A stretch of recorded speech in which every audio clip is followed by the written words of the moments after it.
ഇനിയിപ്പോൾ അധികം സമയമില്ല, 9 മണിയോടുകൂടി തന്നെ ഈ ഒരു ഒരുക്കങ്ങളൊക്കെ തന്നെ പൂർത്തിയാകും. നമുക്ക് ഒരു ദൃശ്യങ്ങളിൽ നമുക്ക് കാണാൻ സാധിക്കും, ഒരു വെള്ളക്കടുവയാണ്. ആ വെള്ളക്കടുവയുടെ വിശേഷങ്ങളെയൊക്കെ നമുക്ക് കിടക്കാം. ഇപ്പുറത്തെ ഭാഗത്തും അപ്പുറത്തെ ചില കുടകൾ, ആ ഒരു കുടകൾ ഒക്കെ തന്നെ കാണാം.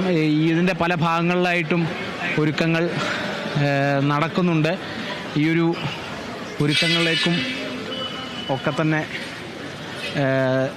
നമുക്ക് ഇനിയൊരു ഒരുക്കങ്ങൾ പൂർത്തിയായി ഇവരങ്ങ് ഗ്രൗണ്ടിലേക്ക് നിറഞ്ഞാടുക എന്നുള്ളതാണ് ഇനി ബാക്കിയുള്ളത്. ഈ ഒരു ബാക്കി കാഴ്ചകളിലേക്കൊക്കെ തന്നെ അവരുടെ വിശേഷങ്ങളിലേക്കൊക്കെ തന്നെ കിടക്കാം. ചേട്ടാ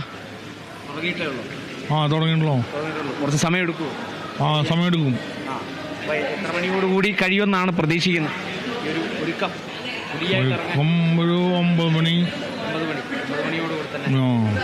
എത്ര കൊല്ലമായി ഞാൻ വന്നിട്ട് ഒരു 3-4 കൊല്ലമായിട്ടുള്ളൂ. 3-4 കൊല്ലമായി.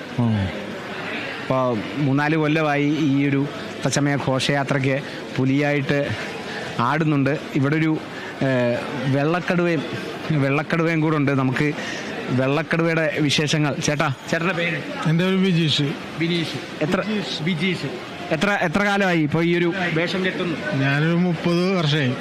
30 വർഷമായോ? അപ്പം ഈ ഒരു വെള്ളക്കടുവ തന്നെയാണോ? അല്ലല്ല, പല കളറുണ്ട്. പലതരം കടുവകളാണ്. അപ്പം ഇന്ന് ഒരു 9 മണിയോടുകൂടി തന്നെ ഗ്രൗണ്ടിലേക്ക് ഇറങ്ങും. എത്ര മണി വരെ ഉണ്ടാവും? എത്ര മണി ഉണ്ടാവും? ഉച്ചവരെ ഉണ്ട്.